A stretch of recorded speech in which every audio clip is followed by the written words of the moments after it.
कहानी की शुरुआत में हम फिनलैंड के एक एक्स कमांडो को देखते हैं। ये बात दूसरा विश्व युद्ध खत्म होने के बाद की है। एक्स कमांडो कोर्पी इस वक्त अपने कुत्ते के साथ सोवियत यूनियन के बॉर्डर पर खड़ा था। गार्ड ने उसके पासपोर्ट को बहुत देर तक देखा और आखिरकार वापस जाने दिया। अगली सुबह कोर्पी अपने पुराने घर के पास पहुंचा, जहां जंग के दौरान उसके परिवार को बड़ी बेरहमी से मार दिया गया था। कोर्पी ने घर को अच्छे से देखा और अपने परिवार को याद करके रोने लगा। तभी उसे घर में अपने परिवार की एक तस्वीर भी मिल गई। दूसरी तरफ साइबेरिया में सोवियत रेड आर्मी के कमांडर इगोर को जेल से रिहा कर दिया गया। एक सीनियर ऑफिसर ने इगोर को बताया कि तुम्हारी टीम ने विश्व युद्ध के दौरान बहुत गलत काम किए। उन्होंने पूरे के पूरे गांव जला दिए और बेरहमी से आम लोगों को मार डाला। इसमें कोर्पी का परिवार भी शामिल था। इसी वजह से कोर्पी ने बदला लेने के लिए 300 से ज्यादा रशियन फौजियों को मार दिया और फिर सीसू के नाम से मशहूर हो गया। सब लोग सोचते थे कि वो अमर है। उधर रशियन फौज को भी पता चल गया था कि कोर्पी उनके देश में ही कहीं है। इसीलिए उन्होंने कोर्पी को मारने के बदले में इगोर को रिहा करने का वादा किया और साथ ही उसे अच्छे पैसे भी मिलेंगे। वहीं दूसरी ओर कोर्पी ने पूरा दिन लगाकर अपने और अपने कुत्ते के घर को तोड़ दिया। उसने सारी अच्छी लकड़ियां अपने ट्रक में भर दी और बेकार लकड़ियों को इकट्ठा करके जला दिया।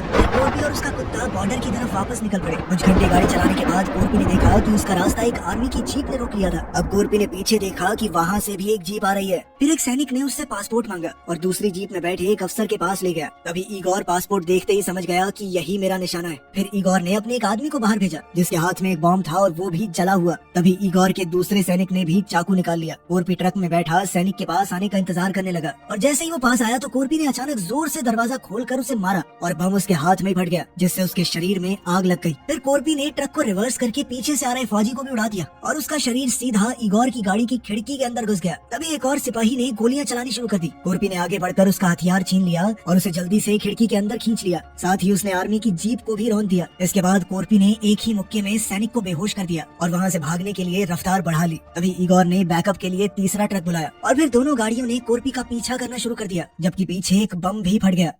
जब सैनिक होश में आया तो कोर्पी ने उसे फिर से बेहोश कर दिया और उससे उसका हथियार भी छीन लिया, लेकिन उसमें ज्यादा गोलियां नहीं थी, इसीलिए उसने सैनिक के पाउच से गोलियां निकाली और रीलोड करने लगा। तभी सैनिक को भी होश आ गया और कोर्पी ने उसे जबरदस्ती बंदूक की मैगजीन लोड करने के लिए कहा, जबकि बंदूक अपने ही पास रखी। वो फौजी बहुत ज्यादा घबराया हुआ था, इसलिए कुछ गोलियां उसके हाथों से गिर गई। इसके बाद कोर्पी एक पुरानी इमारत के खंडहर के सामने रुका और उसने सैनिक को छोड़ दिया। तभी इगोर को किसी तरह के जाल का एहसास हुआ और उसने अपने साथी को अपने साथ गाड़ी में ही रुकने को कहा, लेकिन तीसरे ट्रक के आदमी तुरंत बाहर निकल गए और उन्होंने उस सैनिक को गोली मार दी। इससे कोर्पी को उनकी लोकेशन का पता चल गया और उसने तेजी से सीधा उनके सर में गोली दाग दी। फिर कोर्पी ने इगोर की गाड़ी के टायर में गोली मारी तो इगोर ने अपने साथी से कहा कि हिलना भी मत, लेकिन उसके साथी ने सुना नहीं और कोर्पी की तरफ बंदूक तान दी। लेकिन फिर उसके हिलते ही कोर्पी ने सीधा उसके सर में छेद कर दिया। इतनी दूर से कोर्पी इगोर को पहचान नहीं पाया, इसीलिए उसे जिंदा ही छोड़कर अपने ट्रक में बैठा और वहाँ से निकल गया। बाद में इगोर अपने कुछ साथियों का इंतजार करते हुए जीप का टायर बदलने लगा। जल्द ही उसके साथी 4 बाइकों पर आए और अब सब मिलकर कोर्पी का फिर से पीछा करने निकल पड़े। कुछ ही मिनटों बाद कोर्पी ने अपना रास्ता बदल लिया, लेकिन उसका पीछा करने वालों ने ट्रक के टायरों के निशान देख लिए और जल्द ही उसे घेर भी लिया। कोर्पी ने एक बाइकर पर गोली चलाई, लेकिन हेलमेट ने सारी गोलियों को रोक लिया। उस आदमी ने भी फायरिंग की और कोर्पी बड़ी मुश्किल से बच पाया। सिर्फ उसके गाल पर ही चोट आई,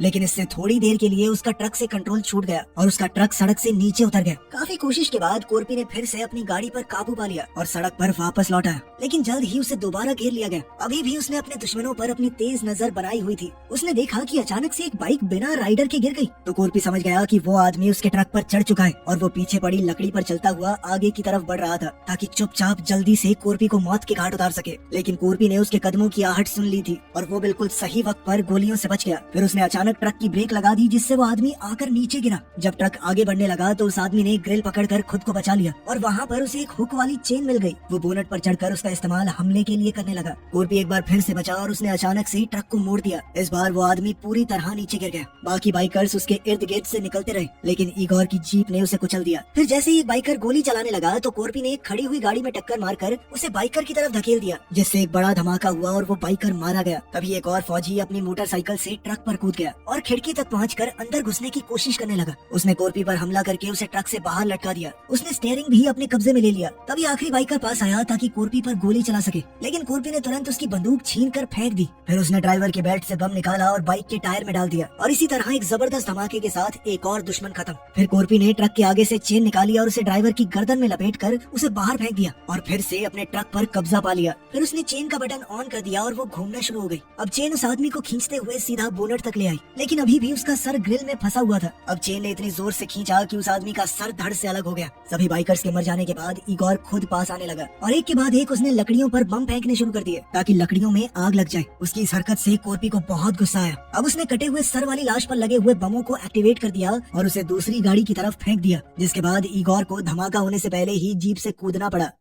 कोरपी जंगल के बीच गाड़ी को चलाने लगा ताकि आग बुझा सके और वहीं इगोर ने फोन करके कहा कि और लोगों को भेजो। कुछ ही देर में कोरपी ने ट्रक को रोका ताकि बची हुई आग को भी बुझा सके। अपने कुत्ते को पानी पिलाने के बाद बाकी का पानी उसने गर्म इंजन में डाल दिया। जब उसने अपने गाल के जख्म को छुआ तो गोली का एक छोटा सा हिस्सा उसके हाथ में आ गया। उसी वक्त 2 हवाई जहाज कोरपी के ऊपर से उड़ने लगे। ये देखते ही उसने तुरंत अपने कुत्ते को उठाया और गाड़ी में बैठाकर निकल गया। जब जहाजों ने गोलीबारी शुरू की तो कोरपी हमले से बचने के लिए सड़क से हट गया और फिर जल्दी से एक लकड़ी की बनी हुई शेड में घुस गया। थोड़ी देर उसने वहीं इंतजार किया, लेकिन अब वो जहाज शेड पर भी गोलियां बरसाने लगे। इसके बाद एक जहाज ऊपर आसमान की तरफ उड़ा और फिर तेजी से नीचे आकर शेड पर बम गिरा दिया। तभी कोरपी ने पूरी रफ्तार से ट्रक को भगाया और बिल्कुल सही वक्त पर धमाकों से बचकर निकल गया। उसने अपने ट्रक के पीछे शेड से गिरे हुए बाकी लकड़ियों के टुकड़े बांध लिए थे, जिन्होंने जहाज की गोलियों को ट्रक पर लगने से बचाया। अब उसने जंगल के बीच से गुजरने वाला एक रास्ता पकड़ लिया, लेकिन एक जहाज नीचे की तरफ झुककर उसका पीछा करते हुए लगातार गोलियां चलाता रहा। तभी कोरपी ने होशियारी दिखाते हुए अचानक से ब्रेक लगा दी। प्लेन वक्त रहते रुक नहीं पाया और आगे जाकर क्रैश हो गया। कोरपी कुछ देर तक और रुका, लेकिन जब कोई भी आवाज नहीं आई तो वो प्लेन के टुकड़ों के ऊपर से ट्रक चलाकर वहाँ से निकल गया। जंगल के किनारे पर कोरपी ने फिर से आसमान की तरफ देखा। ये देखकर वो पूरी तरह हैरान हो गया क्योंकि उसे कोई भी नजर नहीं आया। उसने अपना सफर जारी रखा और जब वो एक चट्टान के पास से गाड़ी चला रहा था तभी उसे दूसरा प्लेन दोबारा दिखाई दिया। पायलट ने बिना सोचे समझे अंधाधुंध गोलीबारी शुरू कर दी, लेकिन बहुत ही जल्द उसकी गोलियां खत्म हो गई। अब उसने फैसला लिया कि वो प्लेन को सीधा ट्रक में देके मारेगा। ये देखकर कोरपी ने अपनी लकड़ियों को बांधने वाली पट्टियों पर गोली चला दी और कुछ लकड़ियां सीधा गाड़ी के सामने गिर गई, जिससे एक रैंप तैयार हो गया और प्लेन उस पर से फिसलता हुआ ट्रक को पार करके आगे जाकर क्रैश हुआ। मगर पायलट पहले ही प्लेन से कूदकर बच गया था। जब पायलट जमीन पर उतरा तो उसने कोरपी पर गोलियां चलाई, लेकिन एक भी गोली उसे नहीं लगी। कुछ ही देर में उसकी गोलियां भी खत्म हो गई। तभी कोरपी उसकी तरफ बढ़ा, लेकिन फिर बीच में रुक गया। जब उसने पायलट को मुस्कुराते हुए देखा, वो समझ गया था कि एक और प्लेन आ रहा है। इसलिए कोरपी ने जल्दी से लकड़ियां ट्रक पर वापस रखी और ट्रक को भगाना शुरू कर दिया। प्लेन ने अब उस इलाके में बमबारी शुरू कर दी, जिसकी चपेट में आकर वो पायलट जो हंस रहा था वो भी मारा गया। धमाकों की वजह से ट्रक भी चट्टान से खिसक कर सीधा नीचे पानी में जा गिरा। खुशकिस्मती से पूरे ट्रक में पानी नहीं भरा, जिस वजह से कोरपी और उसका कुत्ता सांस लेते रहे, लेकिन थोड़ी ही देर में पूरा ट्रक पानी से भर गया। कोरपी ने तुरंत दरवाजा खोलकर कुत्ते को बाहर निकाल दिया ताकि वो तैर कर ऊपर पहुंच सके। फिर उसने ट्रक के पीछे जाकर सारी लकड़ियां खोल दी। इसी बीच उसे अपने परिवार की तस्वीर पानी में तैरती हुई नजर आई और वो उस तस्वीर को तब तक देखता रहा जब तक बेहोश नहीं हो गया। कुछ देर बाद कोरपी का शरीर लकड़ी के एक टुकड़े के सहारे ऊपर आ गया। तभी उसका कुत्ता उस तक तैर कर पहुंचा और उसे होश में ले आया। थोड़ी देर में 2 सैनिक बोट पर उस इलाके की तलाश कर रहे थे। उन्होंने इगोर को बताया कि उन्हें ट्रक मिल गया है, लेकिन उसमें ना तो लाश है और ना ही लकड़ियाँ। दूसरी तरफ कोरपी ने लकड़ियों की मदद से एक नाव बना ली थी और जल्द ही वो अपने कुत्ते के साथ सुरक्षित एक किनारे तक पहुंच गया। ये पूरा इलाका जंग की वजह से लाशों के मलबे से भरा हुआ था और कोरपी की किस्मत इतनी अच्छी थी कि जल्द ही उसे एक टैंक मिल गया जिसमें काफी सारे बॉम्ब्स भी मौजूद थे। लेकिन इगोर सोवियत बॉर्डर के स्टेशन पर कई सैनिकों के साथ कोरपी का इंतजार करने लगा।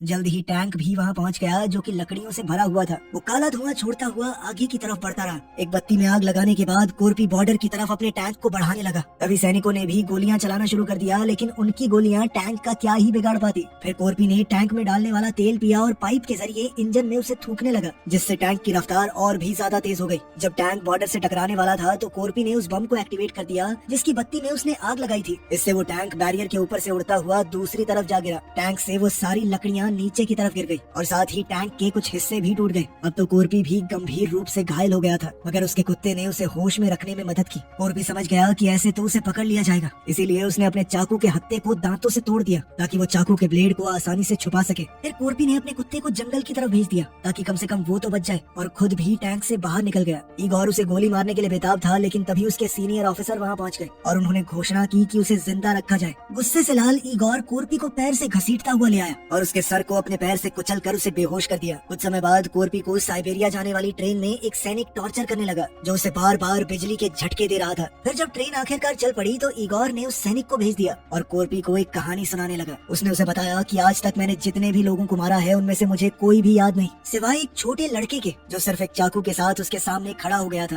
ताकि अपनी माँ और भाई को बचा सके। ये सुनते ही कोरपी का पूरा शरीर दुख और गुस्से से कांप उठा। उसे एहसास हो गया था कि उसी के परिवार की बात हो रही है। ईगोर ने ये भी बताया कि मैंने तेरे परिवार के छोटे छोटे टुकड़े कर दिए थे और उन टुकड़ों को आवारा कुत्तों को खिला दिया था। साथ ही उसने कहा कि तू कोई महान कमांडो नहीं है, बदकिस्मत है, साइबेरिया में कुत्ते की मौत मारूंगा तुझे। ईगोर के जाने के बाद कोरपी गुस्से से चीख उठा। उसकी बदले की भूख दोबारा से जाग गई थी। उसने अपना शरीर पलटा और अपने पैर छत पर टिका दिए और फिर पूरी ताकत से जोर लगाया जब तक उसने खुद को आजाद नहीं कर लिया। बाहर खड़े सैनिकों ने शोर सुन लिया और वो तय करने के लिए गेम खेलने लगे कि कौन अंदर जाकर चेक करेगा। अंदर कोरपी ब्लेड को निकालने की कोशिश करने लगा जो उसने अपने पैर के मांस के अंदर छुपा रखा था। जैसे ही एक सैनिक अंदर आया तो कोरपी बेहोशी का नाटक करने लगा और वहीं दूसरा सैनिक बाहर खड़े खड़े परेशान हो गया क्योंकि कुछ देर तक कोई आवाज ही नहीं आई। अचानक अंदर से गोली चलने की आवाज सुनाई दी और तभी दरवाजा खटखटाने की आवाज आई। सैनिक ने छोटी खिड़की खोली तो उसे अपने साथी का चेहरा दिखाई दिया। उसने पूछा कि सब कुछ ठीक तो है। उसके साथी ने सर हिलाकर हाँ का इशारा किया। सैनिक ने दरवाजा खोला तो देखा कि कोरपी ने दूसरे आदमी को बीच से काट डाला था और फिर उसे कठपुतली की तरह इस्तेमाल कर रहा था। ये देखकर वो सैनिक इतना डर गया कि उसने तुरंत ट्रेन से बाहर छलांग मार दी। कोरपी ने चोरी की हुई वो बंदूक गिरा दी और अपने बालों को खून से पीछे की तरफ सेट किया। अब वो गुस्से में शेर की तरह गरजने लगा।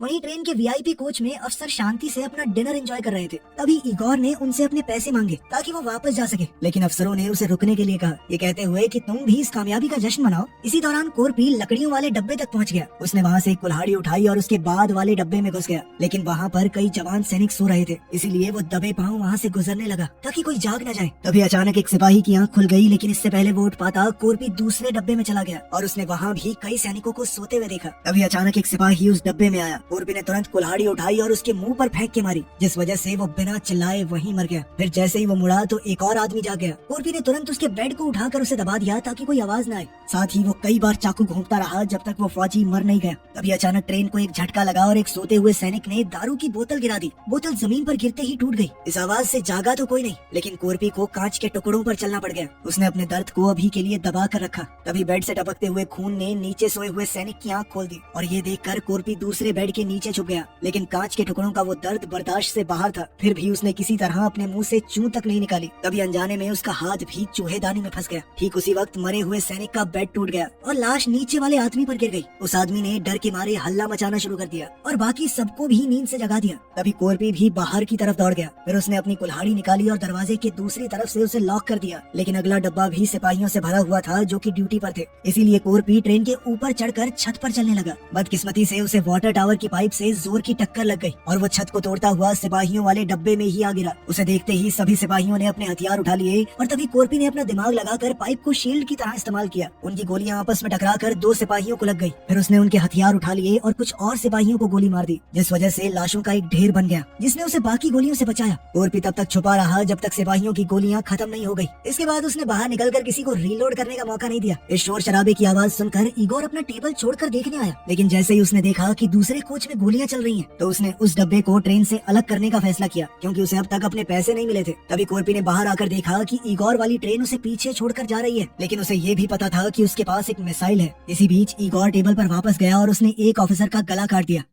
और फिर गन निकालकर बाकी सबको गोली मार दी, बस उनके बॉस को छोड़ दिया। डरे हुए बॉस ने पैसों से भरा हुआ सूटकेस उसे थमा दिया। फिर ईगोर ने मुस्कुराते हुए उनके बॉस को भी गोली मार दी। पिछले कोच में जागे हुए सैनिक तलाशी लेने आए और कोरपी की बिछाई हुई लाशों का मंजर देखकर हैरान रह गए। जैसे ही वो बाहर आए, मिसाइल एक्टिवेट हो गई और उसकी आग ने कई सैनिकों को जला दिया। कोरपी भी उस मिसाइल के साथ ही सफर कर रहा था, जो कि सीधा ईगोर वाली ट्रेन से टकरा गई और कोरपी उड़ता हुआ दरवाजे के अंदर आ पहुंचा। कोरपी अब तुरंत ईगोर पर झपट पड़ा और एक भयानक लड़ाई शुरू हो गई। दोनों ने आसपास पड़ी हुई हर चीज को हथियार की तरह इस्तेमाल किया। काफी मारपीट के बाद ईगोर अब एक घायल हो चुके कोरपी पर हावी पड़ गया और उसे टेबल के नीचे दबा छोड़कर पैसे लेकर निकलने लगा, लेकिन कोरपी फिर से वापस आया और दोनों लड़ते लड़ते किचन में पहुंच गए। ईगोर ने कोरपी का सर सिंक में डुबोकर उसे मारने की कोशिश की और दोनों कांटे वाले चम्मच से एक दूसरे पर वार करने लगे। कुछ और हमले करने के बाद ईगोर ने कोरपी को जमीन पर पटक दिया और एक औजार की मदद से उसे पीटना शुरू कर दिया और फिर उसे उठाकर बाहर फेंक दिया। कोरपी अब उस मिसाइल के पास जा गिरा। ईगोर ने अब कोरपी से पूछा कि तेरी आखिरी इच्छा क्या है बे? तेरे मरने से पहले अगर हो सका तो पूरी कर दूंगा।